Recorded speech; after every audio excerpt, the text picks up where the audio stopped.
সম্মানিত দর্শকবৃন্দ, আসসালামু আলাইকুম ও রহমতুল্লাহ। যারা বিভিন্ন প্রকারের সবজি চাষবাস করেন তাদের জন্য আজকের ভিডিওটা অত্যন্ত গুরুত্বপূর্ণ।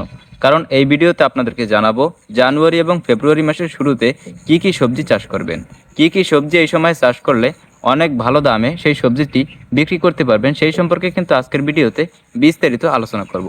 দর্শক বন্ধু, সবজি শুধু চাষ করলেই হবে না, সঠিক সময়ে সঠিক সবজি কিন্তু অবশ্যই চাষ করতে হবে।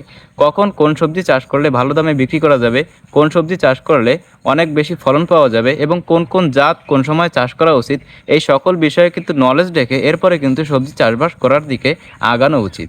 তো দর্শক বন্ধু, এই ভিডিওটা সম্পূর্ণ দেখলে আপনি জানতে পারবেন এই সময় কোন কোন সবজি চাষ করলে অনেক ভালো একটা লাভবান হওয়া সম্ভব। দর্শক বন্ধু, যে সকল সবজিগুলো আমি আপনাদেরকে চাষ করতে বলবো সেই প্রত্যেকটা সবজি কিন্তু আমি নিজেও চাষ করব। আমি অনেক বছর ধরে সবজি চাষবাস করে আসতেছি, পাশাপাশি হচ্ছে বীজ ব্যবসাটা করে থাকি। এই বীজের দোকান, এটা হচ্ছে আমার মূল পেশা না, আমার মূল পেশা হচ্ছে কৃষি। সবজি চাষ করা হচ্ছে আমার মূল পেশা, এবং পাশাপাশি হচ্ছে বীজ ব্যবসা করা এবং সার কীটনাশক এইগুলো হচ্ছে বিক্রি করা, এটা হচ্ছে পরের ব্যাপার। আগে হচ্ছে আমার মূল হচ্ছে আমার সবজি চাষ করা। তো দর্শক বন্ধু, জেনে নেওয়া যাক এই সময় আসলে কী কী সবজি চাষ করা উচিত। এখন হচ্ছে জানুয়ারি মাস। জানুয়ারি মাসের শুরুতে আমরা যদি ঢেঁড়স চাষ করি, এটি হচ্ছে কম খরচে এবং কম রিস্ক নিয়ে অনেক ভালো একটা বাজার দর ধরা যাবে এবং কিন্তু লাভবান হওয়া যাবে। এজন্য হচ্ছে আপনারা এই সময় ঢেঁড়স চাষ করার সিদ্ধান্ত নিতে পারেন। এই সময় ঢেঁড়স চাষ করলে কিন্তু কোনো রিস্ক থাকে না, কারণ এই সময়ের জন্য স্পেশাল কিছু কিছু ভালো মানের জাত রয়েছে। সেই জাত যদি আপনি চাষ করেন তাহলেই হচ্ছে অনেক ভালো কিন্তু ফলন পাবেন। তো এই সময় কোন জাত চাষ করবেন, এটা কিন্তু অন্যান্য সময়ের মতো না, যে কোনো একটি জাত মনে চাইলো আর কিনে এনে চাষ শুরু করে দিলেন তাহলে কিন্তু হবে না। এখন অবশ্যই বুঝে শুনে একটি সঠিক জাত নির্বাচন করে চাষ করতে হবে। এই সময় কোনটা সব থেকে ভালো ফলন দেয় সেটা কিন্তু অবশ্যই চাষ করতে হবে। তো এই সময়ের ভালো জাত যদি আপনি নির্বাচন করেন তাহলে আপনার চাষ করতে হবে AR মালিক সিড কোম্পানির সুপার সুমি। হ্যাঁ দর্শক বন্ধু, এই মালিক সিড কোম্পানির সুপার সুমি এটা কিন্তু অনেক ভালো একটা ঢেঁড়সের জাত। অনেক বছর ধরে চাষবাস করে আসতেছি, পাশাপাশি হচ্ছে আরও অনেক জাত আমি চাষ করি। এর ভিতরে সব থেকে হচ্ছে মালিক সিডের সুপার সুমি, এটা সব থেকে ভালো পারফরমেন্স করে থাকে। এটা এই সময়ের জন্য, এই সময় হচ্ছে এই জাতটা চাষ করলে গাছে কোনো ভাইরাস হয় না এবং ফলগুলো অনেক সুন্দর কালার আসে, এবং সবশেষে বাজারে বিক্রি করার জন্য নিয়ে গেলে অনেক ভালো দাম পাওয়া যায়। শীতকালেও অনেক পরিমাণে বাড়ে এই গাছগুলো।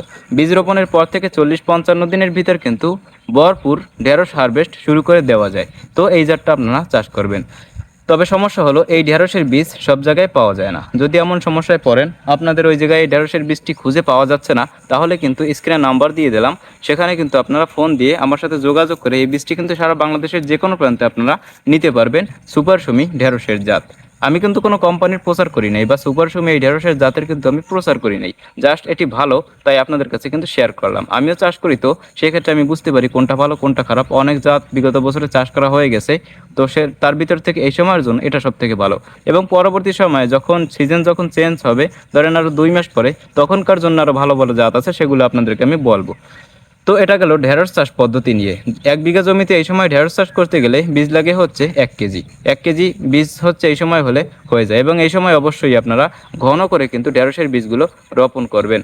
তো দর্শক বন্ধু, ঢেঁড়স চাষ সম্পর্কে আলোচনা করা হলো। এই সময়ের জন্য দ্বিতীয় যে অর্থকারী ফসল সেটা হলো করলা চাষ। হ্যাঁ দর্শক বন্ধু, এই সময় করলা চাষটা কিন্তু অনেক ভালো একটি টাকা ইনকাম করার রাস্তা হবে যদি এখন করলা চাষ আপনারা শুরু করে দেন। কারণ এখন করলা চাষ করলে কিন্তু এটিও আগাম করলা হিসেবে বাজারে বিক্রি করা যাবে। আর তাছাড়া করলার দাম কিন্তু সারা বছর অনেক ভালো পরিমাণে থাকে। যে এখন করলার দাম অনেক বাড়লো, পরবর্তী সময়ে অনেক দাম কমে গেল, এরকমের কিন্তু আসলে করলা চাষের ক্ষেত্রে হয় না। অন্যান্য সবজির চাষের ক্ষেত্রে যদিও হয়, কিন্তু করলার ব্যাপারে কিন্তু এই জিনিসটা লক্ষ্য করা যায় না। সারা বছর ধরে কিন্তু করলার দামটা অনেক হাই লেভেলে থাকে। তো এই সময় চাষ করলে প্রতি কেজি করলা 80 টাকা 100 টাকা কিন্তু গত বছর আমি বিক্রি করছি এই সময় চাষ করে। এবছর ইনশাল্লাহ তার থেকেও বাজার ভালো যাবে আশা করতেছি, কারণ প্রত্যেকটা সবজির কিন্তু এবছর অনেক পরিমাণে বেশি দামে বিক্রি হচ্ছে। প্রত্যেকটা সবজির কিন্তু এবছর দাম বেশি। তো এই সময় হচ্ছে আপনারা করলা চাষ করার সিদ্ধান্ত নিতে পারেন, কোনো সমস্যা নাই, করলা চাষ করা যাবে, আপনারা করতে পারেন। তো এই সময় করলা চাষ করার জন্য কিন্তু ভালো মানের জাত নির্বাচন করে চাষ করতে হবে, না হলে কিন্তু ভাইরাস আসবে, গাছ নষ্ট হয়ে যাবে, গাছে ফল হবে না, নানান ধরনের সমস্যার সম্মুখীন কিন্তু হতে হবে।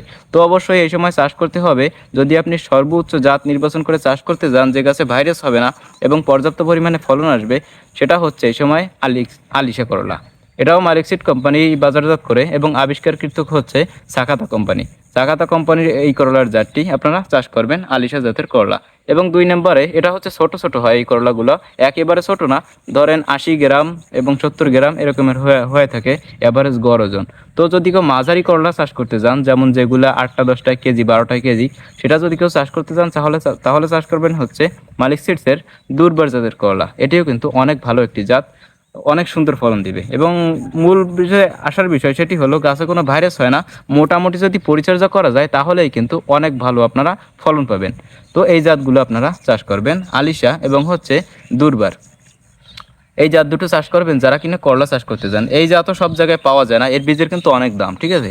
এই জাতগুলো হচ্ছে 20 গ্রামের প্যাকেট হয়ে থাকে, প্রত্যেকটা প্যাকেটে হচ্ছে আপনার 20 থেকে 100 পিস, প্রত্যেকটা প্যাকেটে 100 পিস বীজ থাকে, দাম কিন্তু অনেক পরিমাণে বেশি।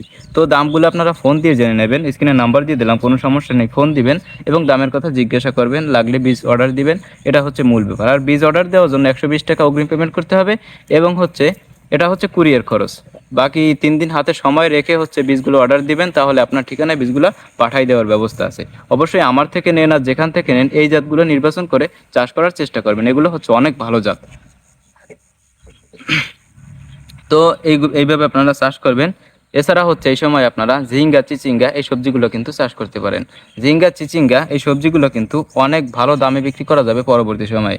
এগুলোরও এই সময়ের জন্য ভালো জাত রয়েছে, সেগুলো আপনারা চাষ করবেন। যেমন ঝিঙ্গা যদি চাষ করতে চান তাহলে চাষ করবেন হচ্ছে সুপ্রিম সিড কোম্পানির অসীম। এটা অনেক ভালো একটি ঝিঙ্গার জাত, মাঝারি সাইজের হয়ে থাকে, গাছে কোনো ভাইরাস নাই, প্রত্যেকটা গিটে গিটে একটা করে কিন্তু ঝিঙ্গা হবেই। যদি আপনি টিকাতে পারেন সেটা হচ্ছে ভরপুর ফলন পাবেন, প্রত্যেকটা গিটে গিটে একটা করে ঝিঙ্গা এবং চিচিঙ্গা আসবেই। এবং হচ্ছে টিকবে কি টিকবে না সেটা হচ্ছে পরিচর্যার উপর ডিপেন্ড করে। তো এই সময় আপনারা ঝিঙ্গা চিচিঙ্গা চাষ করতে পারেন। এবং চিচিঙ্গার সব থেকে ভালো জাত হচ্ছে আশা, মালিক সিডসের আশা, এটা আপনারা চাষ করবেন। এছাড়াও হচ্ছে এই সময় কিন্তু শসা চাষ করা যায়। দর্শক বন্ধু, এবছর একটা জিনিস হয়েছে কি, রমজান টার্গেট করে ব্যাপক পরিমাণে মানুষ শসা চাষ করেছে। এবং রমজানের পরে যে মানুষ কি খাবে তখন বুঝি আর শসা খাবে না, তখনকার জন্য মানুষ কিন্তু শসা চাষ করতেছে না। আমি নিয়ত করেছি এবছর রমজানের শেষে, অর্থাৎ দেখা যায় এখনো 15 দিন পরে, 15-20 দিন পরে হচ্ছে চাষ শুরু করে দেবো, হচ্ছে বীজগুলো বপন করব। 2 বিঘা জমিতে আমি রমজানের শেষ টার্গেট করে শসা চাষ করতে চাচ্ছি। আপনারাও কিন্তু করতে পারেন, তখন আশা করতেছি অনেক ভালো কিন্তু দামে বিক্রি করা যাবে। আর তাছাড়া হচ্ছে শসার যদি ভালো একটা জাত নির্বাচন করে চাষ করা যায় তাহলে কিন্তু ভালো দামের প্রয়োজন হয় না। শসা চাষ করে লাভবান হওয়ার জন্য ভালো দামের কিন্তু প্রয়োজন হয় না, মোটামুটি যদি দাম থাকে তাহলেই কিন্তু লাভবান হওয়া যায়। কারণ শসা হচ্ছে পানির মতো, অনেক পরিমাণে ওয়েট হয়ে থাকে এবং প্রত্যেকটা গাছে কিন্তু 5-7 কেজি করে ফলন পাওয়া যায় যদি ভালো একটা জাত নির্বাচন করে চাষ করা যায়। তো এই সময় চাষ করার জন্য মাটি 2টি জাতের কথা বলবো, সেটি হচ্ছে মালিক সিডসের জাদু এবং হচ্ছে এবার হচ্ছে বায়ার সেমিনিস কোম্পানির হচ্ছে মালিনী।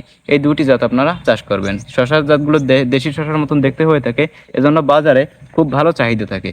বাজারে যদি চাহিদা বেশি থাকে তাহলে কিন্তু 2 টাকা দামেও বিক্রি করা যায় এবং বিক্রি করে শান্তি আছে এবং গাছগুলো খুব ভালো হয়, গাছগুলো অনেক বাড়ে, কোনো ভাইরাস টাইরাস হয় না, এজন্য হচ্ছে এগুলো আপনারা চাষ করবেন। তো দর্শক বন্ধু, আরও অনেক কথা বলার ছিল, পরবর্তী একটা ভিডিওতে বলবানি, ভিডিওটা অনেক লম্বা হয়ে গেছে। ভালো থাকবেন, সুস্থ থাকবেন।